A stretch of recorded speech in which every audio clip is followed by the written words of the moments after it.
But this wasn't intentional. A particular website that was booming at the time, and I used to read it too, before the reality is that this is not the truck that actually Americans want. And now, for the biggest dupe in automotive history.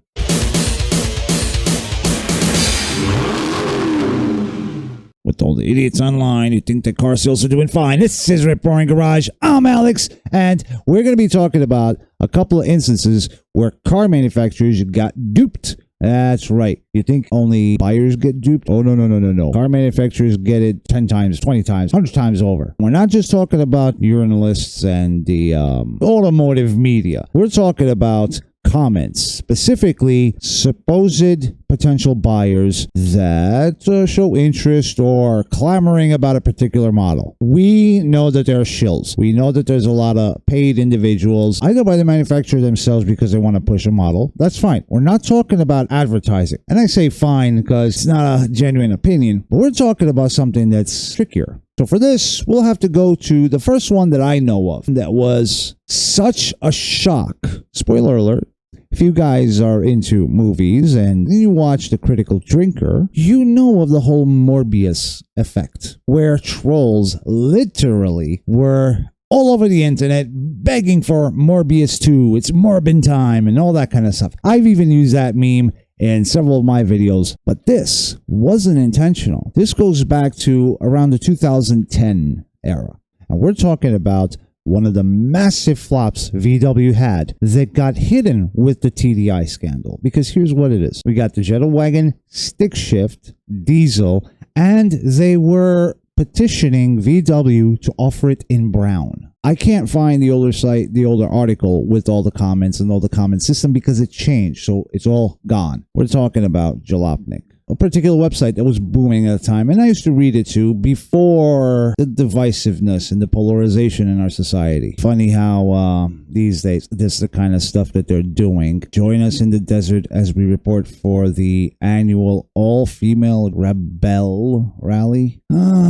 Joy. But if a guy wants to have a group where it's just guys, oh no, you're excluding the women's. Can't we just be alone? This is an older article, 2015, related to the VW scandal, the emissions thing. Here's an article for 2022. I bought a diesel manual wagon for cheaper than a cash for clunkers Nissan Versa. So even though we're 10 years later, almost 10 years later, they're still pushing this mythical build of a VW Jetta. Those of you guys who are into classic cars and vintage cars also will notice the guys with the Mercedes diesels running with historic plates, but they actually use it as a grocery getter. It's a piece of junk. I think there's an overlap in demographic here. These guys were putting out articles like this, not really car guys. Curbside Classic is one of them. This, back in the day, was their holy grail car. Drooling, fanboying over this VW. But the point is, the journalists, this is 2022, they're still drooling over this stupid build, the manual VW diesel wagon. Nobody's buying these cars. By Mortar Biscuit here,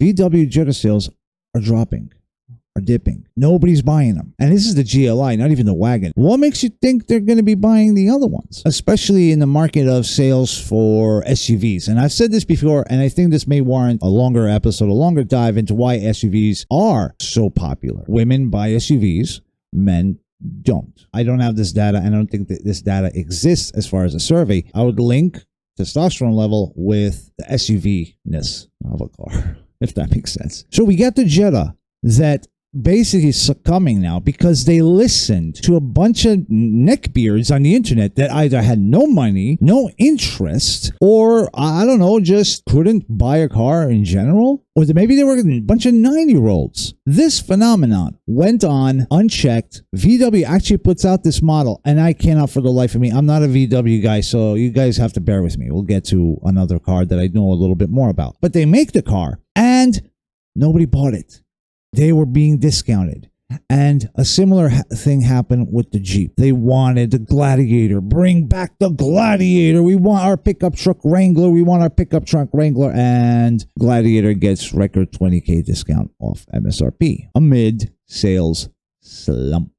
Now, if you look at the sales for the Gladiator, starting in 2020, 77,000, not bad. Usually you're going to get these kinds of booming sales when there's a brand new model on the market. The Bronco's a perfect example of this. You'll see markups and whatnot. 2021, 89,000, a little bit higher. This might give you a false sense of hope that sales are good, but 2020, we were locked in cages. 2021, people are starting to be allowed outside, and sales only go up from 77 to 89K. That's not great. But then 22, 77. We're back to launch year sales. And 23, so far, 41,000. And with the economy going down, yeah, sales will slump as well. But a hot car will still sell. We have our little Gladiator, which is not a bad idea, right? But it's so niche. It's such a oddball thing. At least, you know, they did it right versus the little Pilot. Like the Maverick has a unibody construction, unibody bed. This is what Americans say we want when we want a small pickup. Basically, body on frame still with a replaceable separate bed like the S10 or the Ford Ranger. Instead, we have a Maverick right now that is a unibody. It's like the Pilot. It's like the Rivian. The moment you put something heavier, you've bent the frame, you crinkle the sheet metal, then what? Well, it's totaled. Insurance will say it's totaled. The reality is that this is not the truck that actually Americans want. They want a truck that can actually use. This is a poser truck. You put anything in it, it's done. And once the press,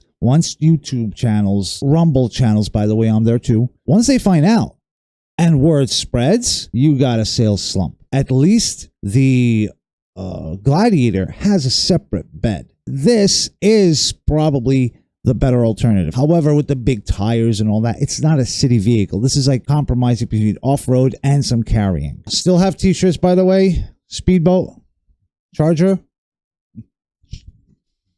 And now for the biggest dupe in automotive history, where a manufacturer got taken so bad that not only did they lose money, but they created an entire model based on a lie. The Dodge Challenger Black Ghost.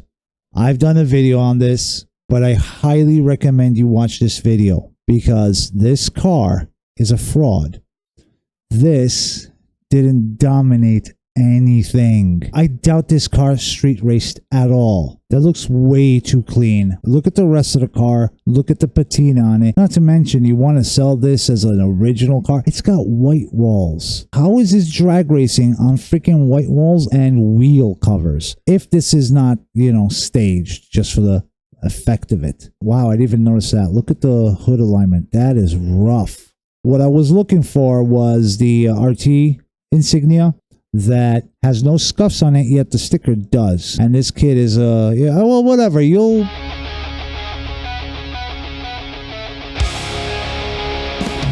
shenanigans at foot with this dude. This is the father. He's a veteran. He is a police officer, good dude, and his kid turns out, the way he does. I like this. Go proofread some more articles. Yeah, Hagerty doesn't really give a rat's ass. Chrysler developed a Hemi engine in the early 60s.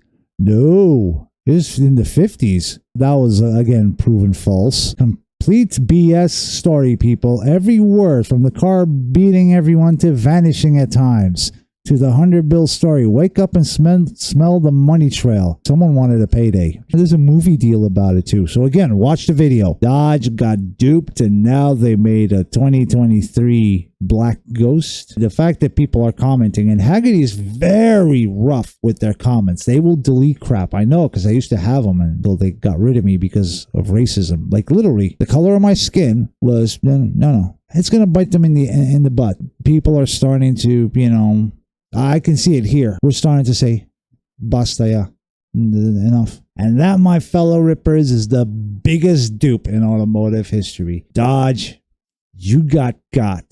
So let me know what you guys think. I still think this is a very interesting topic as far as the comments and the vulnerabilities companies have. It's something that's political. They don't want to be seen this way, that way. You still have Twitter armies that are perpetually unemployed, terminally on Twitter. They're not buying cars and washing machines.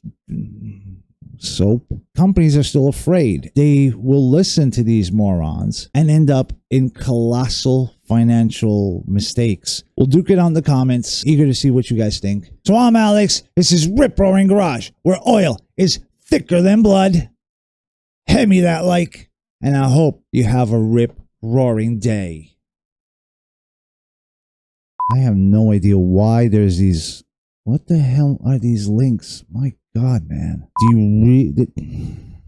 No. By the way, check me out on Rumble. Link will be in the description.